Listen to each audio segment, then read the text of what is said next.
Hi, it's Dan from mfresearch.com. I was looking around and looking for ideas on some place that I could do a supply study for. I was poking around in the Indianapolis data, and I got real interested. I saw that kind of in downtown Indianapolis, there had been a whole bunch of projects built since 2010. So I said, okay, what the heck? I'll do that. So what we are looking at here is this. This is right downtown, very small area, about 2 miles or so, 2 square miles in downtown Indianapolis. You can see there's after I cleaned up the data a little bit, there were about 77 communities left and a little over 9,500 units.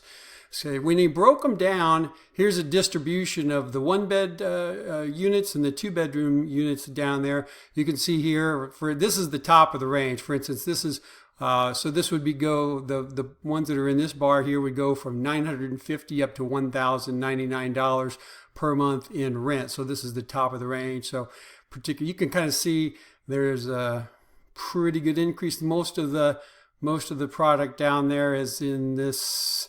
Well, it would be 1,100 to just under about 1,400. That's kind of where the meat of the market is. I kind of call this the market comp. Just so if somebody came to me and said, hey, I'm thinking about doing a project in downtown Indianapolis, and they told me they were going to rent one-bedroom units for somewhere in this range, I'd say, oh, you're kind of in the ballpark. If they said something up here, it's a little thinner up here, but there's some. So anyway, that's the market comp. It kind of gives you a sense for what's down there. 2 bedrooms, a little wider dispersion, but you can see there's a pretty good range. You get a general idea that from most of the rentals down there for between $1,200 and $1,950 per month in rent. So that's what I'm showing there. So moving on a little bit here, we're kind of talking about the deliveries, what's been happening with the deliveries. You can see it's kind of been peaking around here. Big spike here in 20. This is for what's kind of in the construction pipeline now and what's planned for next year. You can see over the long haul, well, let's see, from 2010 to 2016, they've been delivering about 535 units annually down there. That's about twice. If you went back to 2000, that number gets cut about in half. It's about 230 or so from 2000 all the way from there. This is the total number of units that got delivered during that period of time. But the big concern to me is this 2,589 units. That's these two bars right here. That's 1,295 per year. That seems quite high.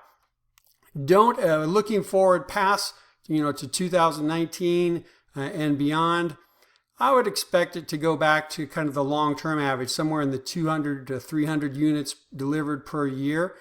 So that's kind of where I think that'll probably shake out. If you did that, I've got a high end of that low estimate showing that this is the 900 that are right there, and these units here coming right in here, and then we would end up with about somewhere in 2021 about 10,000, between 10,400 and 10,700 units in the downtown market.